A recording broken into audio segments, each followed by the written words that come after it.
Hello everyone, welcome to episode number 4 of Get Certified Together series। और थोड़ा सा gap हो गया इस एपिसोड और लास्ट एपिसोड में बिकॉज बहुत बड़ी न्यूज़ है। मैं CCSP सर्टिफाई हो चुका हूँ। So I don't want to Bragg.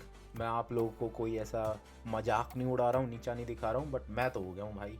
I am now CCSP certified. Examination मैंने ले लिया था दिसंबर मिड में, इनफैक्ट दिसंबर सेकेंड वीक में, और बहुत टफ एग्ज़ाम था।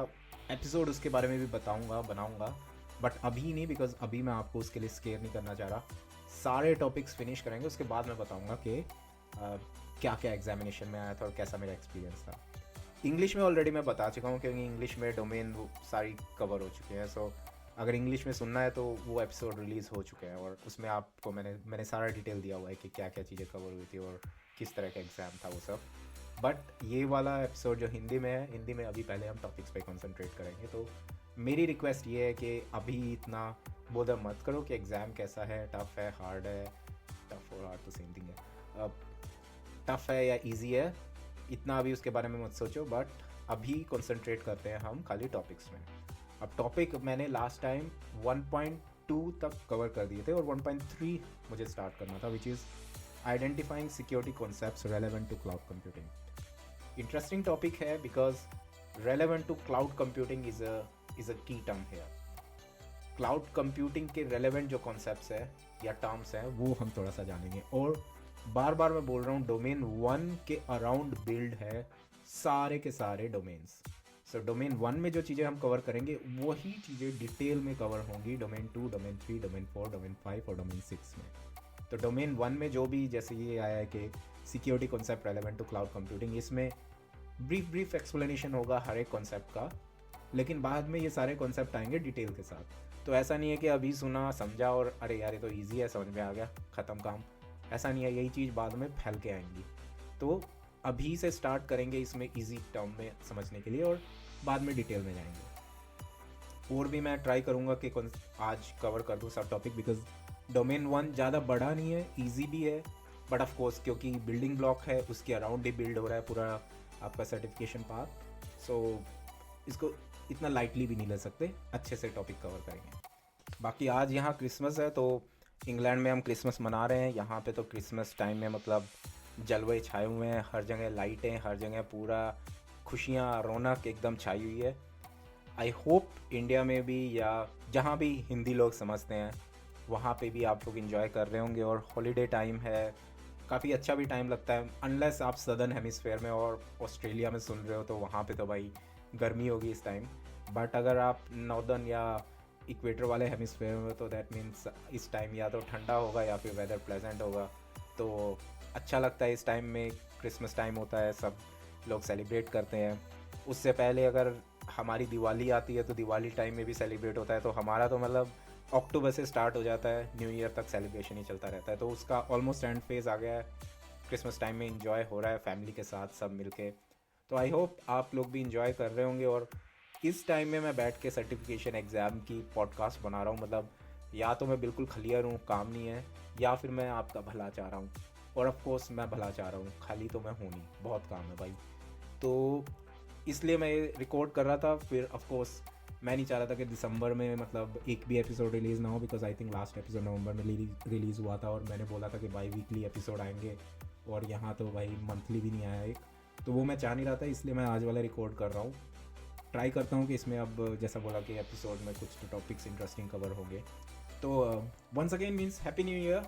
ऑफ कोर्स इसके बाद मैं दूसरा एपिसोड तो नहीं बना पाऊँगा, so happy new year as well, merry Christmas as well, and I hope you guys are having an amazing time. I hope you guys are enjoying with your family, and still if you are taking time out, अपना time निकाल के मेरी आवाज़ सुन रहे हो, तो thank you for that. पहले break ले लेते हैं, उसके बाद टेक्निकल टॉपिक्स पे। अच्छा, एक और चीज़, वीडियो मैं बना नहीं रहा हूँ इस बार फिर से, बिकॉज लास्ट टाइम मैंने बनाई थी, एफर्ट बहुत लग गया था। तो मुझे लगा कि भाई बिना वीडियो की बनाते हैं फिर से, क्योंकि टाइम थोड़ा कम है, फैमिली अंदर घर के वेट कर रही है और मैं यहाँ स्टूडियो में बैठा हूँ। तो वीडियो बनाने वाला एफर्ट मैं फिर से नहीं डाल पाया, तो आपको फिर से ये वाला एपिसोड ऑडियो में आएगा। होपफुली नेक्स्ट ईयर से वीडियो में आने लगेंगे। चलिए स्टार्ट करते हैं। तो पहला जो मैंने बताया कॉन्सेप्ट था वो है identify security concepts relevant to cloud computing. अब इसमें सबसे पहला जो कॉन्सेप्ट आता है वो है क्रिप्टोग्राफी एंड की मैनेजमेंट। अब अगर आप सिक्योरिटी साइड से हैं पहले से, तो क्रिप्टोग्राफी और की मैनेजमेंट दोनों आपको पता है कि बहुत ट्रिकी टर्म्स हैं, बहुत ऐसी टेक्नोलॉजीज़ हैं जो जमाने से यूज़ हो रही है। मतलब ये आज की नहीं, ये वर्ल्ड ओवर क्या, मतलब मेरे को लग रहा है एंशियंट टाइम से क्रिप्टोग्राफी और डेटा को इनक्रिप्ट करके एक से दूसरी जगह पे भेजना चलता आ रहा है, ताकि रास्ते में कोई उस डेटा को पकड़ ले तो उसको डिसाइफर ना कर पाए। तो ये बहुत ही पुरानी टेक्नोलॉजी है। ऑफ कोर्स एल्गोरिदम ब्रेक होती है, उसकी जो रेलेवेंस है या उसकी जो ease of breaking that algorithm, वो धीरे धीरे बिकॉज ऑफ कंप्यूटिंग पावर बहुत ईजी हो जाता है विद टाइम। तो एडवांस एल्गोरिदम्स आती हैं, तो एल्गोरिदम्स चेंज होती रहती हैं, but cryptography as a concept कभी चेंज नहीं होता। अब क्रिप्टोग्राफी क्या है? क्रिप्टोग्राफी आपका यूज़ करता है की मैनेजमेंट। कीज़ आपको चाहिए होंगी तभी तो आप उससे एनक्रिप्ट करोगे कोई भी डाटा को। अब आपने जिस की से एनक्रिप्ट किया है डाटा को, वो की अगर किसी के पास चली गई तो इसलिए हम यूज़ करते हैं की मैनेजमेंट सिस्टम, जिसमें हम इंश्योर करते हैं कि जो की से आप डाटा आप एनक्रिप्ट कर रहे हो वो की तो कम से कम सेफ रखो भाई। क्योंकि अगर की आपकी किसी के पास चली गई, फिर तो मतलब क्या ही एनक्रिप्शन आप लगा लो, जितनी तगड़ी एनक्रिप्शन आपको एल्गोरिदम में चलानी है, की तो भाई साहब के पास है, कभी भी उससे खोल लेंगे। तो की मैनेजमेंट सिस्टम क्लाउड कंप्यूटिंग में बहुत इंपॉर्टेंट हो जाता है, बिकॉज क्लाउड में क्या है, आपका डाटा फैल गया है। आपका डाटा आपके घर के कंप्यूटर में नहीं है, आपका डाटा है गूगल ड्राइव पे, आपका डाटा है वन ड्राइव पे। अगर बड़ी ऑर्गेनाइजेशन है, आपका डाटा है भाई कहीं AWS के डाटा सेंटर पे। आपने वहाँ पे पूरा मतलब जोर लगा लिया कि भाई मेरा डाटा सिक्योर रहना चाहिए, लेकिन है तो अल्टीमेटली किसी और के पास। क्या कितने लेवल का आपका जोर लगा है, जहाँ पे डाटा रखा है वहाँ पे वो एनक्रिप्टेड फॉर्म में है या नहीं है। जब उस डाटा को आप उठा के अपने लैपटॉप पे डाउनलोड कर रहे हो, वो रास्ते में एनक्रिप्शन था या नहीं था। तो data in at rest, data in transit and data in use, ये जो तीन टर्म्स हैं ये बहुत फ्रिक्वेंटली यूज़ हो। ये तीन टर्म्स क्या हैं? ये तीन टर्म्स आपको ये डिफाइन करती हैं कि कभी भी डाटा को किस किस फॉर्म में कोई भी कहीं पे प्रेजेंट हो सकता है। वो क्या हो सकता है कि वो कहीं पे स्टोर्ड हो, डाटा क्या हो सकता है कि एक पॉइंट से दूसरे पॉइंट पे जा रहा हो, या फिर डाटा कहीं पे यूज़ हो रहा हो, कोई उसको रियल टाइम रीड कर रहा हो।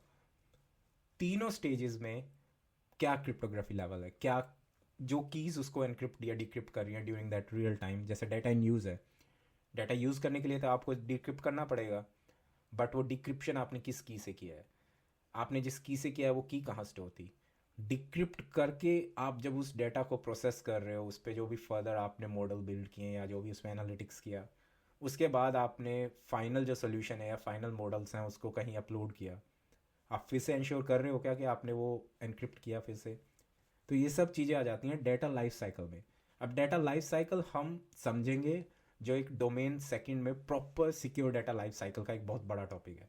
तो ये जो टॉपिक जो क्रिप्टोग्राफी एंड की मैनेजमेंट, जहाँ पे ये डेटा लाइफ साइकिल की थोड़ी सी बात आई है, वो डिटेल में कवर होगी वहाँ पे डोमेन 2 में। बट अभी थोड़ा सा बेसिक समझ लेते हैं। तो डाटा एट रेस्ट तो मतलब सिंपल सी बात है, डाटा आप कहीं स्टोर कर रहे हो वो एनक्रिप्ट होना चाहिए, कोई उसमें सेकंड थॉट आपका होना नहीं चाहिए।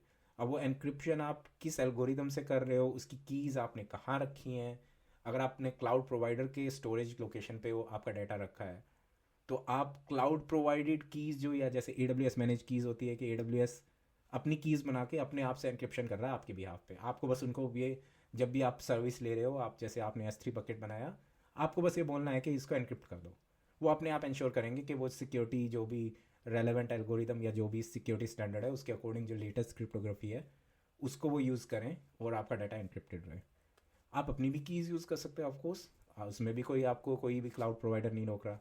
तो डाटा एट रेस्ट में डाटा हमेशा एनक्रिप्टेड फॉर्म में रहेगा, कोई भी इसमें सेकंड थॉट नहीं है। डाटा इन ट्रांजिट थोड़ा सा ट्रिकी हो जाता है, बिकॉज अब डाटा आपका मूव हो रहा है एक पॉइंट से दूसरे पॉइंट में। अब इसमें क्या है, आपको जो ट्रांसफ़र प्रोटोकॉल्स हैं उन पर रिलाई करना होगा। तो आपका डाटा तो एनक्रिप्टेड है विच इज़ ऑफकोर्स फाइन, लेकिन जिस प्रोटोकॉल को आप यूज़ कर रहे हो, अगर आप site to site VPN use कर रहे हो, या आप IPsec टनल यूज़ कर रहे हो, या आप कोई भी आपने सेशन बनाया पॉइंट A से पॉइंट B के बीच में, तो आपका जो डाटा है ड्यूरिंग दैट नेटवर्क प्रोटोकॉल या जो नेटवर्क लेयर है, वो लेयर भी एनक्रिप्ट होनी चाहिए। तो उसमें हम यूज़ करते हैं SSH टनल यूज़ करते हैं, या फिर आप यूज़ कर सकते हो TLS बेस्ड जो एनक्रिप्शन होती है वो यूज़ कर सकते हो। तो वो क्या इंश्योर करते हैं कि डाटा इन ट्रांजिट जो है वो आपकी नेटवर्क लेयर जो है उस पर भी एनक्रिप्टेड फॉर्म में रहे। उसमें ऑफ कोर्स फिर आपको फर्दर किस तरह की आपको वीपीएन टेक्नोलॉजी यूज़ करनी है, या आपको टीएलएस अगर आप यूज़ कर रहे हो तो लेटेस्ट टीएलएस यूज़ करो, टीएलएस 2.0, 1.1, 1.0, बहुत सारे डिफरेंट टेक्नोलॉजीज़ वहाँ आ जाते हैं। तो ये सब भी हम कवर करेंगे जब हम नेटवर्क लेयर जो सिक्योरिटी, आई थिंक वो कवर होगा जो आपका क्लाउड प्लेटफॉर्म सिक्योरिटी डोमेन 4 में ये कवर होगा फिर से। तो डाटा इन ट्रांजिट वहाँ अच्छे से कवर करेंगे। डाटा इन यूज़ क्या है? डाटा इन यूज़ बहुत ही डाइसी सी चीज़ है, बिकॉज अगर मैंने बोला ना डाटा यूज़ करना है तो उसको डिक्रिप्ट करना पड़ेगा। अब क्या है, वो डिक्रिप्टेड डाटा आपकी रैम में रीड ओनली मेमोरी में है, सॉरी रैंडम एक्सेस मेमोरी में है, तो आपकी रैम में वो रियल टाइम डाटा प्रोसेस हो रहा है एंड अनएनक्रिप्टेड फॉर्म में, वो डिक्रिप्ट हो चुका है। आपको वहाँ भी इंश्योर करना है कि आपका जो सेशन है जो जब आप यूज़ कर रहे हो एटलीस्ट वो रैम कोई भी एक्सेस ना कर पाए। तो उसमें फिर आपको प्लेटफॉर्म सिक्योरिटी डालनी पड़ेगी, तो क्योंकि डाटा जैसे मैंने बोला वो तो अनइनक्रिप्टेड होगा उस टाइम में। अब आ जाता है की मैनेजमेंट, जो मैंने बोला कि कीज़ आप बनाए जा रहे हो धड़ा धड़ के, भाई की से मेरा डाटा कर दो एनक्रिप्ट, लेकिन की कहाँ पे रखोगे? की आप रख सकते हो की मैनेजमेंट सिस्टम में। अब की मैनेजमेंट सिस्टम क्या है? आप वो अपनी बना सकते हो, आप अपना कोई वेंडर स्पेसिफिक सोल्यूशन ले सकते हो, या फिर आप अपने क्लाउड सर्विस प्रोवाइडर को बोल दो कि भाई की तुम बना लो, अपने पास रख लो, हमें जब चाहिए होगा तुमसे ले लेंगे। अब उसमें क्या है, वही आपका वेंडर लॉक इन लॉकआउट वाला सिस्टम आ जाता है कि अगर आपने सारी कीज़ उनकी यूज़ कर ली और कल को वो वेंडर चला गया मार्केट से बाहर, आपका डाटा आपकी कीज़ रह गई उनके पास, क्यों? डाटा में भी आपके पास हो, डाटा आपने इन ट्रांजिट करके आपके पास बुला लिया, बट वो डाटा इनक्रिप्टेड किससे होगा? AWS मैनेज कीज से। आप उसको डिक्रिप्ट कैसे करोगे? तो इसलिए ट्रिकी हो जाता है। सारे AWS मैनेज या एजोर मैनेज कीज़ भी नहीं यूज़ करनी चाहिए, बट आपको अगर रिलायबल लग रहा है, आपको लग रहा है कि ये डाटा मतलब सिक्योर है AWS मैनेज कीज़ से भी, हमें ऐसा कुछ नहीं है कि हमने इसकी एक आर्काइव कॉपी अपने पास रखी हुई है जिसमें डाटा हमारी कीज़ से भी स्टोर्ड है, तो AWS मैनेज की से क्लाउड पे कर दो, हम अपना अपने आप देख लेंगे। Then you can use always AWS और एजोर और गूगल मैनेज कीज़। अगर नहीं लग रहा so you can setup your own, आप अपना की मैनेजमेंट सिस्टम भी या अपना जो PKI इंफ्रास्ट्रक्चर है वो सेटअप आप कर सकते हो। सो KMS का कॉन्सेप्ट आ जाता है यहाँ पे। अब अगला कॉन्सेप्ट है वो है एक्सेस कंट्रोल। एक्सेस कंट्रोल बहुत ही ईजी टर्म है। IAM मतलब आइडेंटिटी एक्सेस मैनेजमेंट, तो बहुत ही की टेक्नोलॉजी है या फिर की कॉन्सेप्ट है जो आपको पता होना चाहिए in terms of not even cloud, in terms of legacy as well. किसको क्या एक्सेस राइट्स हैं, कौन यूज़र की क्या आइडेंटिफिकेशन है, ऑथेंटिकेशन करना उसका, उसको फिर फर्दर ऑथराइज करना based on roles, based on attributes, वो सब कवर हो जाता है एक्सेस कंट्रोल में। ऑफ कोर्स उसमें फिर फर्दर कॉन्सेप्ट आ जाते हैं around directory services, federated services, account provisioning, deprovisioning एक बहुत इंपॉर्टेंट कॉन्सेप्ट है जो CCSP में बहुत एक्सटेंसिवली कवर होता है कि कोई नया यूज़र आपकी ऑर्गेनाइजेशन में आया है, क्या प्रोसेस है आपका उस यूज़र को ऑनबोर्ड करने का। वो यूज़र छोड़ के चला गया, मीन्स ये इस नहीं, बट एक पिछली ऑर्गेनाइजेशन में हुआ था कि यूज़र छोड़ के चला गया था बट उसकी ID से नेक्स्ट डे सिस्टम में लॉगिन हुआ था। मीन्स इतना ख़राब अकाउंट डी प्रोविजनिंग प्रोसेस था कि यूज़र अब है नहीं पार्ट ऑर्गेनाइजेशन का, बट उसके अकाउंट अभी भी जिंदा है। तो अकाउंट प्रोविजनिंग, डी प्रोविजनिंग बहुत इंपॉर्टेंट कॉन्सेप्ट है। ऑफकोर्स सिंगल डायरेक्टरी सर्विस होगी जैसे एजोर एक्टिव डायरेक्टरी या माइक्रोसॉफ्ट एक्टिव डायरेक्टरी हम यूज़ करते हैं बहुत नॉर्मली, जिसमें सब कुछ सेंट्रली कंट्रोल होता है, तो आप इजीली वहाँ से एक यूज़र का आइडेंटिफिकेशन डिलीट कर दो या उसको आप थोड़ी देर के लिए टर्मिनेट कर दो उसको, तो उसके थ्रू कोई भी एक्सेस फर्दर कंट्रोल ईजिली हो जाता है। वो यूज़र फिर फर्दर किसी भी सिस्टम में जो एक्टिव डायरेक्टरी को as a source of identity follow करते होंगे, means they are treating active directory as identity provider, तो वो सिस्टम में लॉगिन नहीं कर पाएगा उस यूज़र से, because authentication request of course active directory के पास जाएगी हमेशा। तो सेंट्रलाइज एक्टिव डायरेक्टरी सर्विसेज या सेंट्रलाइज डायरेक्टरी सर्विसेज बहुत इंपॉर्टेंट वहाँ पे हो जाती हैं। LDAP और SAML दो बहुत ही कॉमन कॉन्सेप्ट है, ये दोनों कॉन्सेप्ट भी दोबारा आएंगे क्लाउड प्लेटफॉर्म के अराउंड, जो डोमेन 4 मैंने बताया जिसमें क्लाउड प्लेटफॉर्म सिक्योरिटी हम डिस्कस करेंगे, वहाँ पे LDAP और SAML दोनों के बारे में अच्छे से बात करेंगे। बट दोनों बहुत ही कॉमन टेक्नोलॉजी या कॉन्सेप्ट्स हैं, वो यूज़ होते हैं हमारे एक्सेस कंट्रोल और आइडेंटिटी एक्सेस कंट्रोल के अराउंड। फिर एक आ जाता है डेटा एंड मीडिया सैनिटाइजेशन। इसमें क्या है, आप जो डाटा स्टोर कर रहे हो वो डाटा को आप डिलीट कैसे कर रहे हो, वो बहुत इंपॉर्टेंट है। बिकॉज क्लाउड में आपके पास हार्ड डिस्क या आपके पास स्टोरेज का एक्सेस नहीं है, वो सब क्लाउड पे है डाटा। तो आप उसको डिलीट कैसे करोगे, वो कॉन्सेप्ट कवर होते हैं डाटा एंड मीडिया सैनिटाइजेशन में। तो ये सब भी अच्छे से दोबारा डिस्कस करेंगे, but this is one of the concept which is relevant to cloud computing, because उतना स्ट्रेट फॉरवर्ड है नहीं जितना ट्रेडिशनल में था। यहाँ पे सब कुछ आपका किसी और के सर्वर पे है, right. And then of course network and virtualization security. Network security is nothing but using your network access control, security groups, किस EC2 इंस्टेंस या किस वर्चुअल मशीन को किस पोर्ट पे आपने ट्रैफिक अलाउ किया हुआ है, आपने लोड बैलेंसर लगाया है या नहीं लगाया, सिक्योरिटी सर्टिफिकेट्स वो हैं या नहीं है, डिजिटल सर्टिफिकेट्स आपकी ऐप पे होने चाहिए because TLS use digital certificates. So TLS मैंने बात की थी डाटा इन ट्रांजिट में। सो डाटा इन ट्रांजिट यहाँ पे लिंक हो गया नेटवर्क सिक्योरिटी से भी, बिकॉज वो नेटवर्क लेयर का ही पार्ट हो गया। तो वो सब आपका आ जाएगा नेटवर्क सिक्योरिटी में। And then virtualization security. Now virtualization security is another interesting thing, क्योंकि वर्चुअलाइजेशन आया ही इसलिए था कि आपका क्लाउड कंप्यूटिंग को बूस्ट मिल सके। मतलब क्लाउड कंप्यूटिंग रिलाई करता है वर्चुअलाइजेशन में, वर्चुअलाइजेशन के बिना क्लाउड कंप्यूटिंग एग्जिस्ट ही नहीं करता। लेकिन virtualization itself creates a next level of security concern कि किसी ने अगर उस वर्चुअलाइजेशन लेयर को ही हैक कर लिया, आपका हाइपरवाइज़र जो यूज़ कर रहा है वर्चुअलाइजेशन जिसके थ्रू हो रही है, वो हाइपरवाइज़र ही वनरेबल निकला, तो कोई भी उस हाइपरवाइज़र के थ्रू VM1 से VM2 में जा सकता है। तो बहुत ही, और ऐसा मतलब सुनने में ऐसा और लग रहा है बट बहुत ईजिली ये चीज़ें हो सकती है। तो ये आ जाता है आपका वर्चुअलाइजेशन सिक्योरिटी में। अब इसमें क्या एक कॉन्सेप्ट है, टाइप 1 टाइप 2 दो तरह के हाइपरवाइज़र होते हैं। टाइप 1 आपका वो होगा जिसको कोई भी ऑपरेटिंग सिस्टम नहीं चाहिए। टाइप 2 को अपना एक होस्ट ऑपरेटिंग सिस्टम चाहिए होता है। दैन ऑफ कोर्स अगर आप होस्ट ऑपरेटिंग सिस्टम ऐड कर दोगे अपने वर्चुअलाइजेशन में, तो अब आपको उस होस्ट ऑपरेटिंग सिस्टम की भी वनरेबिलिटीज़ चेक रखनी पड़ेगी। तो host OS creates more problem, right. तो किस तरह का आप हाइपरवाइज़र यूज़ कर रहे हो, वो एक कॉन्सेप्ट है अराउंड वर्चुअलाइजेशन सिक्योरिटी। और उसके अलावा हमारे कंटेनर तो हैं ही भाई साहब, बहुत छाए हुए हैं आजकल मार्केट में। अब कंटेनर क्या है, कंटेनर आपके एज अ प्रोसेस रन होते हैं डायरेक्टली कर्नल पे। तो आपको मतलब अलग से एक होस्ट या एक गेस्ट OS या एक हाइपरवाइज़र, ये सब कॉन्सेप्ट ही अब ख़त्म हो गया।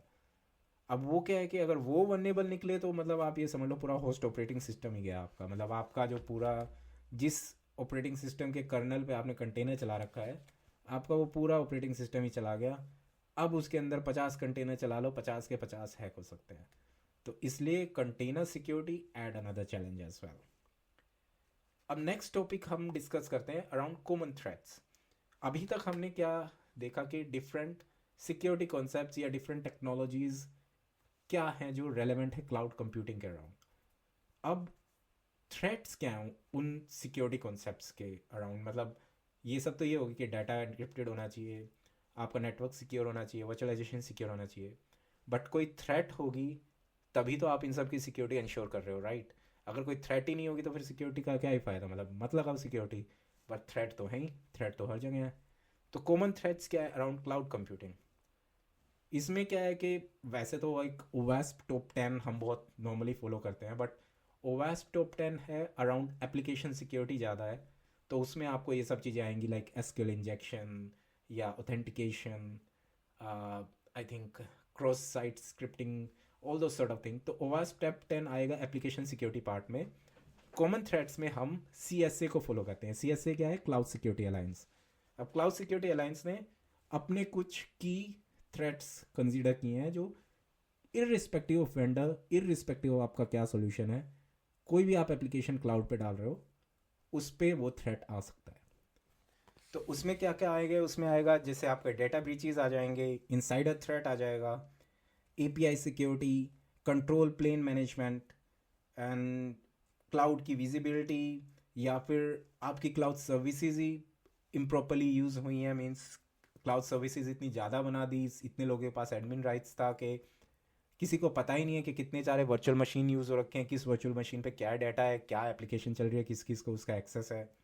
सो misconfiguration as well, inadequate change control, मतलब कौन कब कहाँ क्या चेंज कर रहा है without any change control. Means कोई infrastructure as a code use नहीं कर रहा है, सब लोग मैनुअली जाके कंसोल से कुछ भी बनाए जा रहे हैं, कोई भी उसको रेफ़र नहीं कर पा रहा है। ये सब चीज़ें कॉमनली एक थ्रेट क्रिएट करती हैं, इररिस्पेक्टिव ऑफ, मैंने बोला कि क्लाउड कंप्यूटिंग या किस तरह का आपका डाटा स्टोर्ड है, irrespective of everything, these are the common threats. अब उसके बारे में थोड़ा सा डिटेल में भी जान लेते हैं। तो first of all of course data breach. अब डाटा ब्रीच क्या है? डाटा ब्रीच तब होता है जब कोई भी आपका कॉन्फिडेंशियल डाटा विदाउट आपकी अथॉरिटी उसको ले ले। Means it's as simple as that. वो कोई ऐसी बहुत बड़ी चीज़ नहीं है कि भाई डाटा ब्रीच का मतलब ये हो गया कि बहुत आपका बहुत मेजर लेवल पे आपके पासवर्ड रिलीज हो गया, ऐसा कुछ नहीं है। आपका कोई सिंपल सा डॉक्यूमेंट था, आपने क्लाउड पे रखा या कहीं भी आपने स्टोर किया, किसी ने उसको ले लिया विद, भले ही उसमें कुछ इन्फॉर्मेशन थी भी नहीं, ऐसी कोई मतलब आपकी कोई सिक्योर इन्फॉर्मेशन नहीं थी, आपने उसको कॉन्फिडेंशियल ट्रीट किया हुआ था, वो मे बी आपके घर का कोई डॉक्यूमेंट होगा, आपकी नज़रों में वो कॉन्फिडेंशियल है, वो आपसे बिना पूछे किसी ने ले लिया। So that's simple use case, means simple example of data breach. अब डाटा ब्रीच ऑफकोर्स जब डाटा आपका क्लाउड में है तो वो थ्रेट तो है ही, तो डाटा ब्रीच अराउंड वो आ जाता है। अब इसमें क्या है, शेयर रिस्पॉन्सिबिलिटी मॉडल बहुत रोल प्ले करता है। डाटा क्लाउड में है, डाटा आपका है, तो किसकी रिस्पॉन्सिबिलिटी हुई उस डाटा को सेफ रखने की। मोर ओवर डाटा आपने किसी एप्लीकेशन पे अपलोड किया, वो एप्लीकेशन फर्दर क्लाउड पे है, एप्लीकेशन किसी और कंपनी ने बनाई है, अब किसकी ओनरशिप है? आपकी ओनरशिप है, एप्लीकेशन की ओनरशिप है, या एप्लीकेशन ने फर्दर जिस क्लाउड सर्विस को यूज़ किया उसकी ओनरशिप है? तो वो बहुत ही ट्रिकी रोल आ जाता है। और इसमें मैं आपको मतलब यहाँ पे एक अच्छी सी टिप दे रहा हूँ, एग्ज़ाम में भी काम आ जाए, बट बहुत अच्छा कॉन्सेप्ट है। ऑलवेज द पर्सन और द कंपनी ऑर्गेनाइजेशन जिसने आपका डाटा लिया वो उसकी रिस्पॉन्सिबल है। तो आप एज ए डाटा सब्जेक्ट, अगर आपका डाटा है, आपने किसी को दिया, वो एप्लीकेशन ओनर की रिस्पॉन्सिबिलिटी है उस डाटा को सिक्योर रखने की। उस एप्लीकेशन ओनर ने AWS पे डाला, AWS की डाटा सेंटर हैक हो गया, AWS की कोई जिम्मेदारी नहीं है, उस एप्लीकेशन ओनर की जिम्मेदारी है। अब ये फर्दर हो सकता है कि एप्लीकेशन ओनर फर्दर AWS से अपना कुछ क्लेम ले ले, लेकिन आप उस एप्लीकेशन ओनर को पकड़ोगे। तो ये मतलब एक शेयर्ड रिस्पॉन्सिबिलिटी मॉडल एक आ जाता है। अब नेक्स्ट कॉन्सेप्ट है वो है मिसकॉन्फ़िगरेशन और चेंज कंट्रोल। उसमें क्या है कि जैसे मैंने बोला कि बहुत सारे लोगों के पास एडमिन राइट्स हैं, कोई कंट्रोल नहीं है कि कौन कब कहाँ क्या एप्लीकेशन चला रहा है, क्या AWS सर्विस या क्लाउड सर्विसेज डिप्लॉय कर रहा है।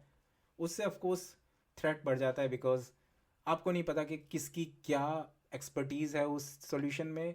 अगर सबके पास एडमिन राइट्स है बट सबको अच्छे से क्लाउड कॉन्सेप्ट या सिक्योरिटी कॉन्सेप्ट्स नहीं पता, तो मे बी कुछ ऐसे लोग हो सकते हैं जो पोर्ट 22 ओपन छोड़ दें पब्लिक के लिए, कुछ ऐसे लोग हो सकते हैं जिनको लगे कि अरे 3389 से तो मैं RDP करता हूँ, छोड़ दो इसे को खुला आने दो, तो वो सब रिस्क आ जाते हैं। तो मतलब मिसकन्फिग्रेशन से ही रिस्क बढ़ते हैं, मतलब वो एक थ्रेट होता है। और मिसकन्फिग्रेशन मतलब उसका सिंपल सा लॉजिक है, सबको एडमिन राइट्स मत दो, चेंज कंट्रोल करो, कब कहाँ क्या प्रोविज़न हो रहा है उसको पहले मतलब डिस्कस करो विद इन टीम, उसको प्रॉपर अप्रूव कराओ CAB बोर्ड से, और उसके बाद उसको डिप्लॉय करो। एक और कॉन्सेप्ट आ जाता है अराउंड एक्सेस कंट्रोल एंड की मैनेजमेंट। उसमें आपके सारे कॉन्सेप्ट आ जाते हैं around strong password, multi factor authentication, कैसे आपने आइडेंटिटी एक्सेस कंट्रोल किया हुआ है, आपने सेंट्रलाइज सर्विस लगाई हुई है या आपने क्लाउड स्पेसिफिक सर्विस यूज़ की हुई है, वो सब चीज़ें आपके एक्सेस कंट्रोल का जो पार्ट है उसी से रिलेटेड है। फिर क्या है इनसाइडर थ्रेट। मतलब इनसाइडर थ्रेट तो ऐसी कॉमन चीज़ है कि आपने किसी को हायर किया और वो बंदा ही हरामी निकल गया, और उसी ने ही आपका सब क्लाउड का या जहाँ भी आपने जो भी लगाए हैं सिक्योर टेक्नोलॉजी, और उस भाई के पास थे एडमिन राइट्स और उसने कर दिया काम। तो इनसाइडर थ्रेट तो है ही, मतलब वो थ्रेट तो कहीं नहीं जाना, क्लाउड हो, घर का हो, ट्रेडिशनल हो, ये चीज़ तो रहेगी हमेशा। फिर एक क्लाउड स्पेसिफिक आता है, वो है APIs। अब APIs क्या होते हैं? Application programming interfaces. बहुत ही कॉमनली यूज टेक्नोलॉजी है, और आज की डेट में तो इतनी वाइडली यूज़ होती है। मतलब एप्लीकेशन और माइक्रो सर्विसेज और कंटेनर बेस्ड जो भी हम ऐप डिप्लॉय करते हैं, सब API के भरोसे ही चल रही है। मतलब API नहीं होती तो वो चीज़ भी नहीं होती। एक एप्लीकेशन दूसरी एप्लीकेशन से किस इंटरफेस पे कैसे कम्युनिकेट कर रही है, वो API के थ्रू बहुत ईजी हो गया। पहले भी वो करते थे of course, but because of APIs now we have kind of like a standard language which these different services can use. तो क्लाउड है, क्लाउड की अपनी एपीआई होंगी, AWS ने अपनी हर एक सर्विस की अपनी एपीआई बना रखी है, हर एप्लीकेशन ने अपनी अलग एपीआईज बना रखी हैं।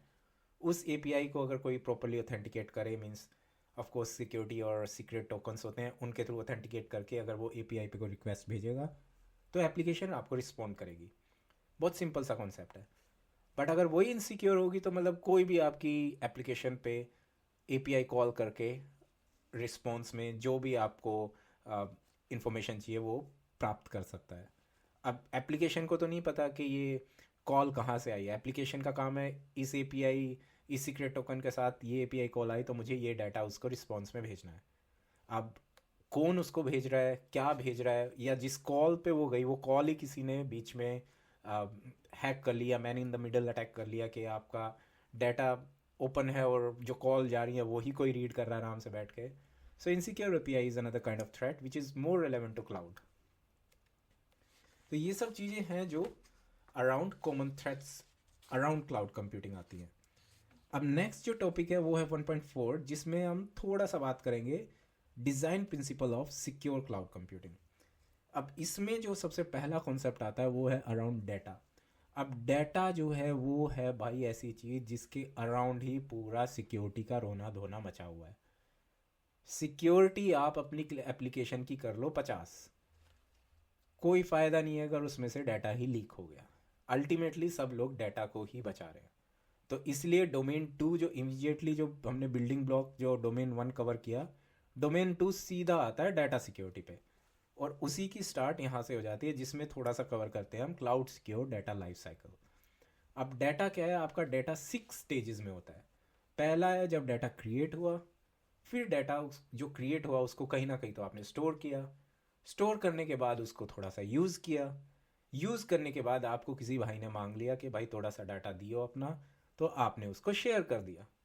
जब उस भाई का भी काम हो गया, आपका भी काम हो गया, लेकिन डाटा डिलीट नहीं कर सकते तुरंत, आपको लगा कि क्या पता कोई तीसरा भाई बाद में मांग ले, तो आपने उसको आर्काइव कर दिया।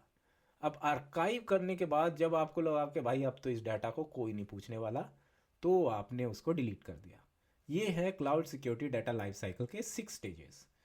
अब ये 6 स्टेजेस के अराउंड ही पूरी क्लाउड डाटा सिक्योरिटी घूमती है। आपको हर एक स्टेज को सिक्योर करना है। आपका डाटा किसी भी एक स्टेज पे ऐसा नहीं होना चाहिए कि यहाँ तो भाई सिक्योरिटी की ज़रूरत नहीं है, यहाँ तो जो होना है होने दो। सारी की सारी स्टेजेस पे डाटा सिक्योर होना चाहिए। डाटा जो डिस्ट्रक्शन या डिलीशन फेज़ है उसमें डाटा सिक्योर नहीं होना चाहिए, बट उसमें जो आपने डिस्ट्रॉय किया वो इतना प्रॉपरली डिस्ट्रॉय होना चाहिए कि वो डाटा दोबारा कोई निकाल ना पाए। तो ये है cloud secure data life cycle. बहुत इंपॉर्टेंट कॉन्सेप्ट है, और इसके अराउंड डायरेक्टली में भी क्वेश्चन ना आए, बट जो क्वेश्चन आते हैं डाटा सिक्योरिटी के अराउंड वो इसके कॉन्सेप्ट जरूर कवर करते हैं। तो इसलिए सिक्योर डाटा लाइफ साइकिल। एक और जो कॉन्सेप्ट है वो है business continuity and disaster recovery. अब ये भी चीज़ वही है कि मुझे नहीं लगता कि क्लाउड कंप्यूटिंग स्पेसिफिक है, पहले भी होती थी, मतलब ट्रेडिशनल में भी बिजनेस तो हमेशा आपको कंटिन्यूस रखना ही था, भले ही आपका एक डाटा सेंटर हो या वो 4। तो बिजनेस कंटिन्यूटी और disaster recovery planning concept cloud computing से पहले भी था और अब भी है। बिजनेस कंटिन्यूटी क्या है कि कुछ भी इश्यू हो जाए आपका बिजनेस चलना चाहिए। अब उसके लिए आपको पैसा हो तो एक और एक्टिव साइट बनवा लो, पैसा नहीं है, कम पैसा है, वार्म साइट बनवा लो, बिल्कुल भी पैसा नहीं है तो कोल्ड साइट बनवा लो, तो भी पैसा नहीं है तो भैया प्रे करो कि कुछ ना हो। तो क्लाउड बिजनेस कंटिन्यूटी इसके अराउंड आता है कि आपका बिजनेस हमेशा कंटिन्यू रहे। आपकी एप्लीकेशन अगर एक जगह से डाउन हुई तो दूसरी जगह या तो right away you can like switch it over right away, या फिर जो डाउन टाउन है वो थोड़ा सा हो, डाउन टाइम इतना भी ना हो कि आपके कस्टमर ही बोले भाई ये एप्लीकेशन तो ना चलने की, अब कहीं और चलते हैं। तो वो आ जाता है बिजनेस कंटिन्यूटी पे। डिज़ास्टर रिकवरी क्या है कि आपका जो पहला जो सिस्टम जो डाउन हुआ, कभी ना कभी तो उसे आप करोगे ना। अब आपके एक्टिव साइट पे किसी ने अटैक कर दिया, आपने वो सारी वहाँ तो डाउन होगी, आपने स्टैंड बाई साइट चालू कर दी। अब ये तो नहीं है कि भाई यहाँ एक्टिव साइट पे तो लग गए कीड़े, इसको करो बंद, ये तो अटैक हो चुका है, अब इसको दोबारा खोलने की नीड नहीं है, ऐसा तो नहीं है। उसको रिकवर तो करोगे ही। तो वो आ जाता है डिज़ास्टर रिकवरी में, क्योंकि वहाँ भी तो इन्वेस्टमेंट, वहाँ भी तो एफर्ट लगा है ना। तो उस डिज़ास्टर को रिकवर करना है आपको, दोबारा से उस स्टेज पे आना है कि आपकी फिर से 2 साइट चालू हो जाए। तो वो आ जाता है डिज़ास्टर रिकवरी पे। इसका भी दोबारा डिटेल में अच्छे से एक्सप्लेन किया जाएगा। आई थिंक डोमेन 6 में भी आएगा, जहाँ पे थोड़ा बहुत कंप्लाइंस और इन सब चीज़ों के अराउंड कवर होंगी, तो शायद डोमेन 6 में दोबारा आएगा टॉपिक, और मे भी डोमेन 5 में आई थिंक सिक्योरिटी ऑपरेशंस के अराउंड, तो ये दोबारा से आएगा अच्छे से। फिर आ जाता है कॉस्ट बेनिफिट एनालिसिस। अब कॉस्ट बेनिफिट एनालिसिस का ऐसा कोई एज सच कोई थ्रेट या सिक्योरिटी रेलेवेंट कॉन्सेप्ट नहीं है, बट ऑफ कोर्स आपको पता होना चाहिए as a cloud security professional या एज ए क्लाउड प्रोफेशनल भी, कि क्लाउड भी भाई महंगा है। ऐसा नहीं है कि क्लाउड में पे एज यू गो मॉडल है, मेजर्ड सर्विसेज हैं, जो हमने क्लाउड कंप्यूटिंग की कैरेक्टरिस्टिक्स पढ़ी थी ना 5, उसमें से था एक मेजर्ड सर्विस। तो ऐसा नहीं है कि आप मतलब जितना यूज़ करना है उतना पैसा दे रहे हो तो सस्ता ही पड़ता होगा। क्लाउड कंप्यूटिंग भी बहुत महंगा है, और अगर पब्लिक क्लाउड यूज़ कर रहे हो उसमें अगर आपने सर्विस चला चला के छोड़ दी तो आपका आएगा लंबा चौड़ा बिल। तो इसलिए as a cloud professional, irrespective आप सिक्योरिटी साइड हो या आर्किटेक्ट या इंफ्रा साइड, आपको कॉस्ट बेनिफिट या कॉस्ट एनालिसिस तो करना आना चाहिए। उसके लिए ऑफ कोर्स हर एक क्लाउड प्रोवाइडर के अपने सोल्यूशन होते हैं, आपको इतना कोई ऐसा बड़ी चीज़ नहीं है, बजटिंग अलर्ट्स आपके पास आएंगे, but as a concept you should be aware of it. और इसका आपको यूज़ आ जाता है deciding a secure solution as well. अब जैसे मेरे एक प्रोजेक्ट में मुझे डिसाइड करना था कि मैं एक EC2 इंस्टेंस पे विंडोज़ चला के एंड यूज़र को दूं, या फिर एक टेक्नोलॉजी होती है वर्चुअल डेस्कटॉप जो AWS और एजोर दोनों देते हैं, वो वर्चुअल डेस्कटॉप में दूं। AWS या एजोर वर्चुअल डेस्कटॉप में फ़ायदा ये है कि बिकॉज वो AWS प्रोवाइडेड SaaS सर्विसेज हैं, तो ओनरशिप सिक्योरिटी की ज़्यादा उनके पास है। मुझे बस उनको क्रिएट करना है और उनका ऑथेंटिकेशन इंश्योर करना है। वो जब हो गया तो उसके बाद उस मशीन में क्या हो रहा है, उस मशीन को किसी ने हैक कर लिया तो AWS का गला पकड़ सकते हैं। तो वहाँ पे मुझे डिसाइड करना था, but of course virtual desktop solution are much expensive than EC2 instance. सीधी सी बात है, AWS अगर सब कुछ आपको सेटअप करके दे रहा है विंडो विंडो चला के मस्त, तो इसलिए वहाँ पे मुझे एक ये डिसीजन लेना था कि क्या मैं यूज़ करूँ, कहाँ पे मुझे, अगर मैं हायर कॉस्ट वाले वर्चुअल डेस्कटॉप सोल्यूशन ले रहा हूँ तो मैं उस कॉस्ट को जस्टिफाई कर पाऊँगा अपनी मैनेजमेंट के पास या नहीं। तो इसलिए कॉस्ट बेनिफिट एनालिसिस कहीं ना कहीं क्रिएट करने में एक सिक्योर सोल्यूशन भी काम आ जाता है।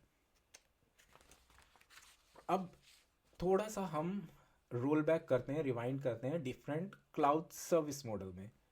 याद है, infra as a service, platform as a service, security as a service, तीनों के केस में सिक्योरिटी कंसिडरेशन डिफरेंट है ऑफ कोर्स, क्योंकि sort of different use cases भी हैं सबके।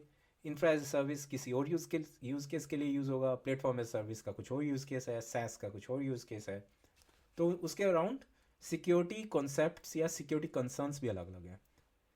इंफ्रा एज सर्विस में क्या है कि VM सारा आप क्रिएट कर रहे हो, तो VM के अंदर का गेस्ट OS, पैचिंग, वनरेबिलिटीज़, ये सब आपको इंश्योर करनी है।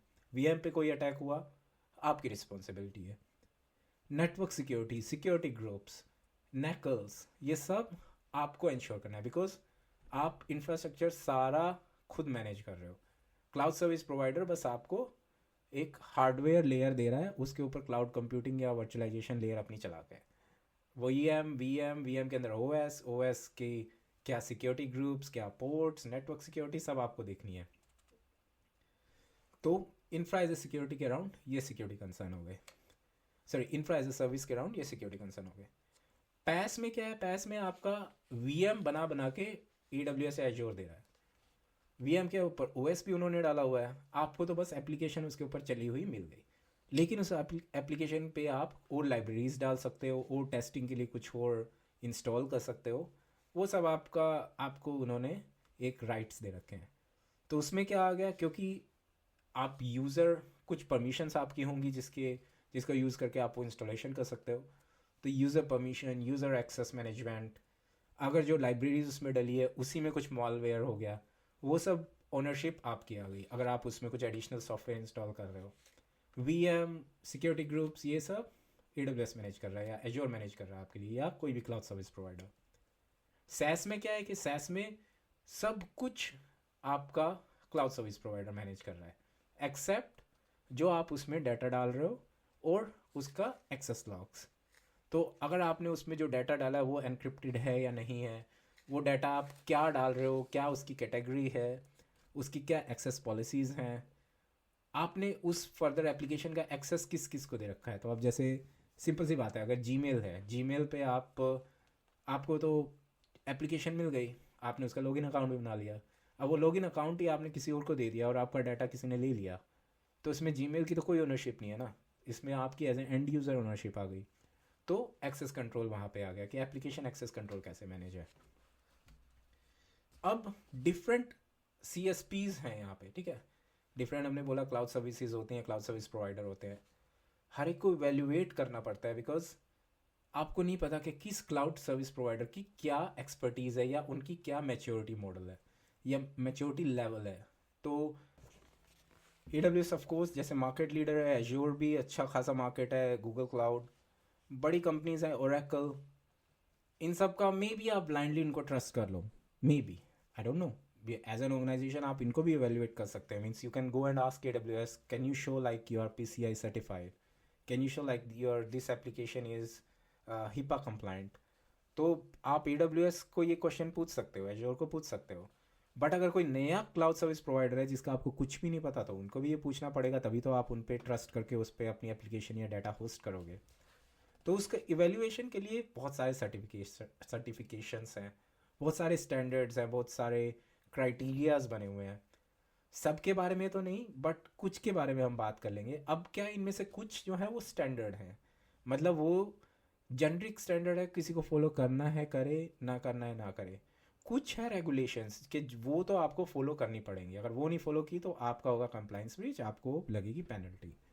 फिर कुछ है फ्रेमवर्क्स। फ्रेमवर्क्स क्या है कि ये एक स्टैंडर्ड सी गाइडलाइन है, आप इसको ट्वीक करना है ट्वीक कर लो, फॉलो करना है फॉलो कर लो, 50% फॉलो करना है 50% कर लो।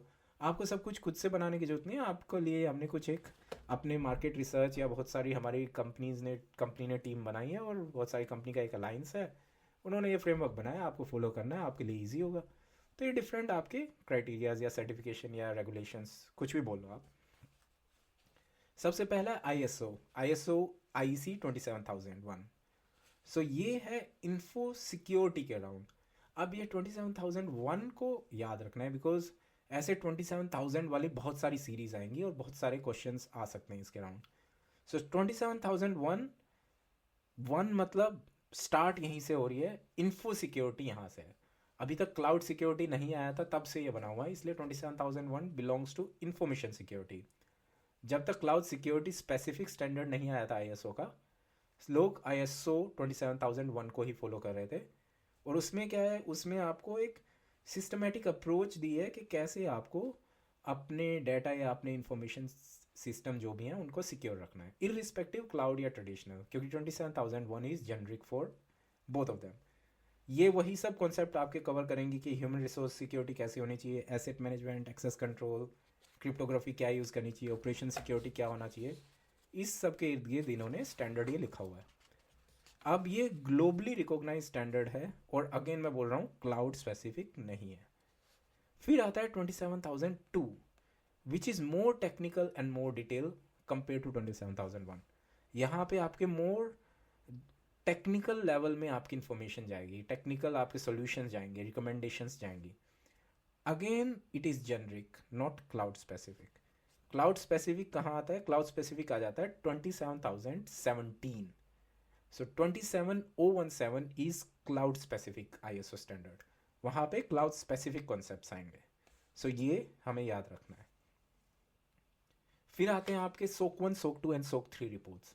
अब यहाँ पे मुझे बहुत टाइम बाद समझ में आया कि हर एक सोक 1, सोक 2, सोक 3 में टाइप 1 और टाइप 2 रिपोर्ट्स होती हैं। पहले मुझे लगता था सोक 1 is type 1, soak 2 is type 2, ऐसा नहीं था। सो टाइप 1 टाइप 2 हर एक में है। सोक 1, सोक 2, सोक 3 तीन सर्विस ऑर्गेनाइजेशन कंट्रोल रिपोर्ट्स हैं, जो जनरली हर ऑर्गेनाइजेशन या हर एप्लीकेशन या हर क्लाउड सर्विस प्रोवाइडर अपने सोल्यूशन के स्पेसिफिक बनवाता है, ऑडिट करवा के ये रिपोर्ट बनवाता है। सोक 1 में क्या है, सोक 1 इज़ अ कंट्रोल रिपोर्ट। इसमें आपकी जो फाइनेंशियल इंफॉर्मेशन है, तो फाइनेंस को याद रखना है, जहाँ भी फाइनेंस या आपके पेरोल या आपके क्रेडिट स्टेटमेंट्स, इनसे रिलेटेड कोई भी कन्वर्सेशन होगी और उसके अगर अराउंड रिपोर्ट होगी, वो सोक 1 में आएगी।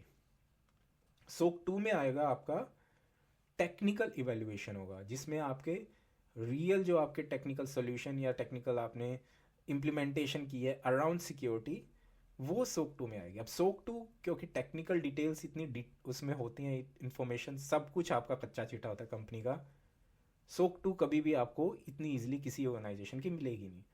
अगर आप CSP के पास जाओगे, AWS को बोलोगे कि अपनी सोक 2 रिपोर्ट दो, तो मे बी वो आपको मना कर दे, या फिर मे बी वो बोले कि पहले एग्रीमेंट साइन करो तब हम देंगे, क्योंकि बहुत ही इंपॉर्टेंट रिपोर्ट होती है। सोक 3 जो है वो जेनरिक रिपोर्ट होती है, जो आपको पब्लिकली मिल जाएगी। उसमें क्या है, थोड़ी बहुत समरी होगी, थोड़ी बहुत इन्फॉर्मेशन होगी around security standards, around company, organization, सब कुछ, और पब्लिकली आप ये रिपोर्ट यूज़ कर सकते हो। तो हर ऑर्गेनाइजेशन सोक 3 आपको हमेशा हैंड ओवर कर सकते। और लास्ट 2 है हमारी, एक तो है PCI-DSS। अब PCI-DSS क्या है? PCI-DSS स्टैंडर्ड है, रेगुलेशन नहीं है। बहुत सारा मतलब मुझे भी इनिशियली कन्फ्यूजन होता था, मुझे लगता था ये रेगुलेशन है, बट ये एक स्टैंडर्ड है। तो PCI-DSS अगर आप कंप्लाइंट नहीं हो, डजन मीन कि आप पे पेनल्टी लग जाएगी, बट हाँ ये स्टैंडर्ड है, और आपको कोई ऑर्गेनाइजेशन स्यू कर सकती है कि आपने बोला था आप PCI-DSS कंप्लाइंट हो, बट आप हो नहीं। लेकिन PCI-DSS में क्या होता है, जनरली ये क्रेडिट कार्ड इंडस्ट्री से रिलेटेड होती है, जो पेमेंट या बैंकिंग इंडस्ट्री से स्पेसिफिक जो भी डाटा प्रोसेसिंग करते हैं जो भी ऑर्गेनाइजेशंस, उनको PCI-DSS का एक स्टैंडर्ड फॉलो करना पड़ता है। उसमें क्या होगा कि कार्ड होल्डर डाटा आप कैसे रख रहे हो, PII आपने किसी कंज्यूमर की कैसे होल्ड की हुई है, किस टाइप की आप इंक्रिप्शन यूज़ कर रहे हो, एक्सेस कंट्रोल आपका क्या है, क्या मॉनिटरिंग स्ट्रेटजी है आपकी, क्या लॉगिंग मॉनिटरिंग स्ट्रेटजी है, कौन से टाइप का सिम और सॉक सॉल्यूशन आप यूज़ कर रहे हो, तो वो सब आपकी आती है PCI-DSS कंप्लायंस में या PCI-DSS स्टैंडर्ड में। फिर एक है आपका NIST। अब NIST क्या है? National institute of standards and technology. NIST कहते हैं कि बाइबल है इन्फोसेक कंट्रोल्स का, लेकिन मोस्टली US स्पेसिफिक ऑर्गेनाइजेशंस इसको फॉलो करती हैं। तो अब NIST से रिलेटेड कहीं भी क्वेश्चन आएगा, वहाँ पे अगर आपको क्वेश्चन में मेंशन है कि US ऑर्गेनाइजेशन या एक US बेस्ड कंपनी है, मतलब NIST उसका आंसर है, बिकॉज US बेस्ड कंपनी है तो उसको NIST फॉलो करना पड़ेगा, वो यही स्टैंडर्ड फॉलो करेंगी। अब क्योंकि इन्होंने इतना डिटेल स्टैंडर्ड लिखा हुआ है around security, around cloud, everything, तो बाहर की भी कोई ऑर्गेनाइजेशन उसको फॉलो कर सकती है, क्योंकि सब उन्होंने कॉन्सेप्ट लिखे हैं। और like a said, it's a standard, it's not a regulation. तो आपको ज़रूरी नहीं है कि आपको NIST कंप्लायंस होना है, लेकिन आपको NIST को फॉलो करके आप अपना एक खुद का एक बेटर इन्फो सिक्योरिटी सोल्यूशन या इन्फो सिक्योरिटी पैराडिम अपनी ऑर्गेनाइजेशन में बना सकते हो। अब उसके अलावा क्या है? उसके अलावा है एक और concept which is common criteria. अब तक हमने डिफाइन किया कि ऑर्गेनाइजेशन को आप कैसे सर्टिफाई कर सकते हो, या क्लाउड सर्विस प्रोवाइडर को आप कैसे सर्टिफाई कर सकते हो। डिफरेंट जो एप्लीकेशंस है या डिफरेंट जो सोल्यूशन है कोई भी कंपनी बेचती है, वो भी स्टैंडर्डाइज होने चाहिए। मीन्स मतलब हमने सुना होगा ISI ट्रेडमार्क वाला डब्बा, या कोई भी अलग मतलब ट्रेडमार्क वाला कोई कुछ ISO या जो भी, ऐसे ही ऑफकोर्स क्लाउड में भी हम ऐसे क्राइटेरिया यूज़ करते हैं, या एप्लीकेशन जो बनती हैं उनके लिए ऐसा क्राइटेरिया हम यूज़ करते हैं। सबकी तो बात नहीं होगी, बट एक FIPS जो है उसकी बात ज़रूर हम करेंगे। वो है फेडरल इंफॉर्मेशन प्रोसेसिंग स्टैंडर्ड, जो कि मेनली क्रिप्टोग्राफिक मॉड्यूल हैं उनकी सर्टिफिकेशन करता है। तो आप किसी कंपनी ने अगर एक अपना क्रिप्टोग्राफिक मॉड्यूल बनाया और मार्केट में बेचने लग गया, तो उसको ये FIPS 142 से अपने आप को कंप्लाई करना होगा, उससे आपको अप्रूव करना होगा। अगेन ये US बेस्ड या US गवर्नमेंट बेस्ड है, तो मे बी अगर क्वेश्चन पूछा गया और उसमें US कहीं आ गया और क्रिप्टोग्राफी मॉड्यूल के सर्टिफिकेशन की बात चल रही, तो ऑफकोर्स FIPS इज आंसर। तो FIPS actually certify those solutions or those applications which deal with cryptography. I think मेरे नोट्स में यही सब था। So yes, so I think domain 1 is complete. सारे हमने टॉपिक्स इसमें कर लिए हैं। डोमेन 1 में अगर कुछ फिर भी छूटा होगा तो मैं ऑफकोर्स नेक्स्ट एपिसोड में मैं एक बार गो थ्रू कर लूँगा, तो नेक्स्ट एपिसोड में बना दूंगा। बट डोमेन 1 ऑफिशियली हमारा क्लोज हो चुका है इस एपिसोड में। सो हमें टोटल 3 एपिसोड लगे डोमेन 1 को फिनिश करने में, बट ऑफकोर्स डोमेन 1 ईजी था। डोमेन 2, डोमेन 3, डोमेन 4, डोमेन 5 ये बहुत डिटेल में है। डोमेन 6 उतना डिटेल में नहीं है, बट ऑफकोर्स वो कंप्लायंस और थ्योरी वाला टॉपिक है, तो उसमें भी टाइम लग जाएगा। तो हमारे ये सारे टॉपिक्स हम एक एक करके ख़त्म करेंगे. डोमेन 1 जैसा मैंने बोला आज ख़त्म हो चुका है. तो नेक्स्ट एपिसोड में मिलते हैं. डोमेन 2 का स्टार्ट करते हैं which is around data security. तो आपको जो भी क्वेश्चन हो अराउंड CCSP या क्लाउड सर्टिफिकेशन या फिर डोमेन 1 क्लाउड कंप्यूटिंग, ट्विटर पे मुझे अप्रोच कर लो. एपिसोड के शो नोट्स मैं अपनी वेबसाइट पे डाल ही दूंगा, तो वहाँ पे आप अप्रोच कर सकते हो. उसके अलावा कुछ भी प्रॉब्लम हो, कुछ भी इशू हो, then you can approach me और you can read it online as well. ये सब इंफॉर्मेशन ऑनलाइन भी अवेलेबल है. So alright, means happy new year once again. enjoy your time and goodbye and good luck.